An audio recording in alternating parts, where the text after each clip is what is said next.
Salam pioners, semoga sehat selalu, salam sejahtera buat kita semua. Channel Pi Business Plan, membahas tentang Pi, seputar info-info real Pi Network, dan berita news dari core team. Jangan lupa subscribe, like, dan bagikan, simak video sampai selesai.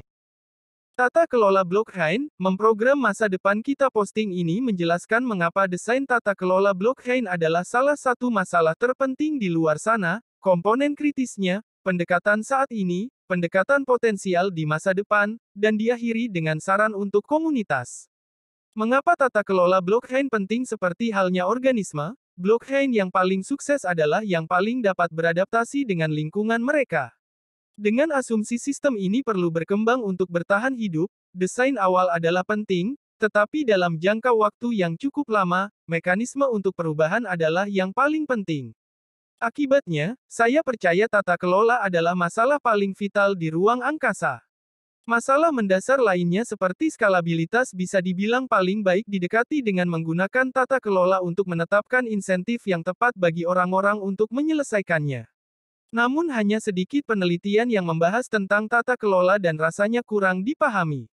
Pohon kehidupan evolusioner, dari Leonard Eisenberg. Satoshi menunjukkan kepada kita kekuatan luar biasa dalam merilis struktur insentif berbasis blockchain ke dunia.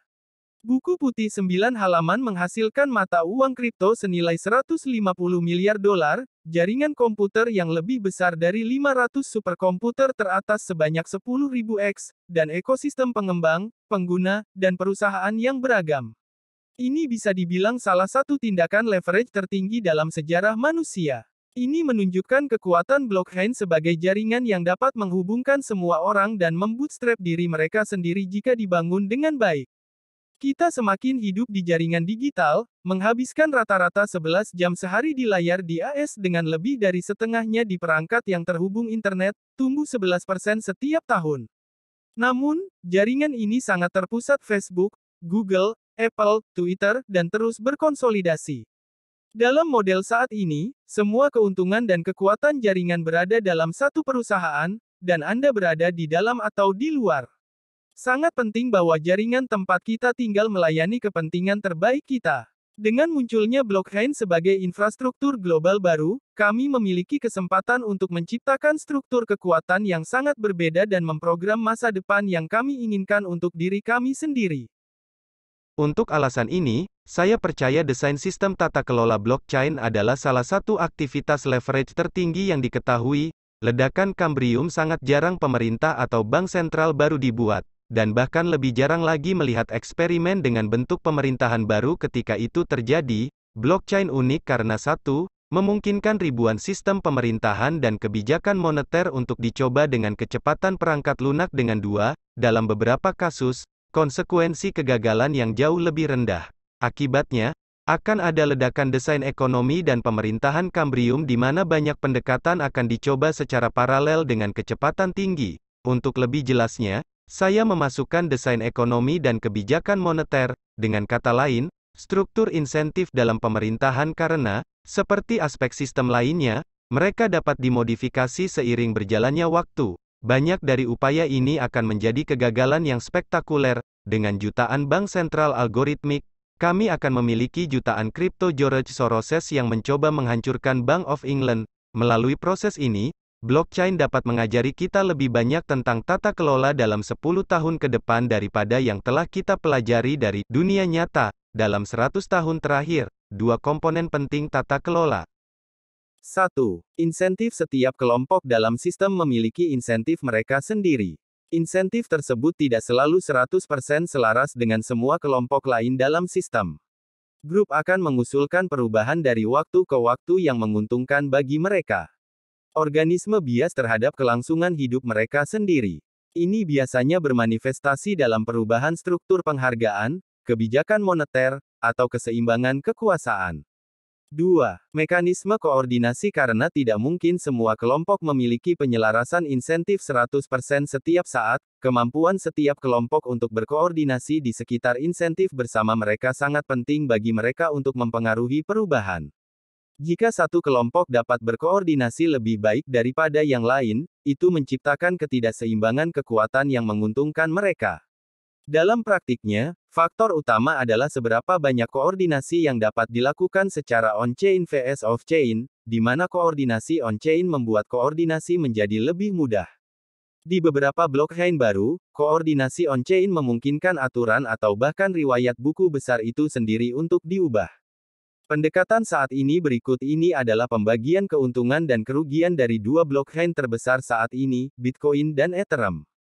Kami saat ini berada dalam fase primordial OS dari tata kelola blockchain. Sistemnya sederhana dan sedikit yang telah dicoba. Bitcoin adalah upaya pertama yang berhasil untuk membuat blockchain mandiri. Mari kita periksa sebagai dasar. 1. Insentif pengembang, meningkatkan nilai kepemilikan token yang ada, pengakuan sosial, mempertahankan kekuatan untuk mengontrol arah masa depan. Penambang, meningkatkan nilai kepemilikan token yang ada, imbalan blok yang diharapkan di masa depan, dan biaya transaksi yang diharapkan di masa depan. Pengguna, meningkatkan nilai kepemilikan token yang ada, meningkatkan utilitas fungsional, misalnya penyimpanan nilai, transaksi tanpa sensor, penyimpanan file. 2. Mekanisme koordinasi sebagian besar di luar rantai.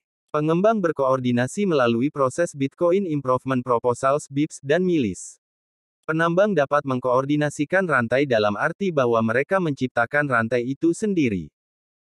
Sistem yang dihasilkan sistem checks and balances yang dibuat agak dianalogikan dengan pemerintah AS dan memiliki sejumlah manfaat. Mirip dengan senat yang mengajukan tagihan baru, pengembang mengajukan permintaan tarik. Mirip dengan peradilan, penambang memutuskan apakah akan benar-benar mengadopsi undang-undang dalam praktiknya atau tidak. Mirip dengan cabang eksekutif, node jaringan dapat memveto dengan tidak menjalankan versi yang sejalan dengan apa yang dijalankan oleh penambang.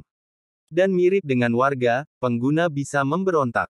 Akhirnya, insentif ekonomi mendikte bahwa adalah kepentingan terbaik setiap orang untuk menjaga kepercayaan pada sistem.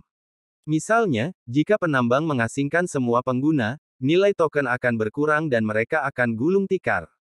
Sebagai sistem pertama dari jenisnya, sungguh luar biasa bahwa Bitcoin masih kuat. Bitcoin sebagai cabang dari pemerintah AS. Gambar dari Buck-Perley. Ada risiko terhadap sistem yang disebabkan oleh asimetri dalam insentif. Penambang mendorong perubahan yang meningkatkan biaya transaksi kumulatif di masa depan, sementara pengembang tidak peduli selama nilai Bitcoin terus naik. Insentif ekonomi langsung pengembang lemah.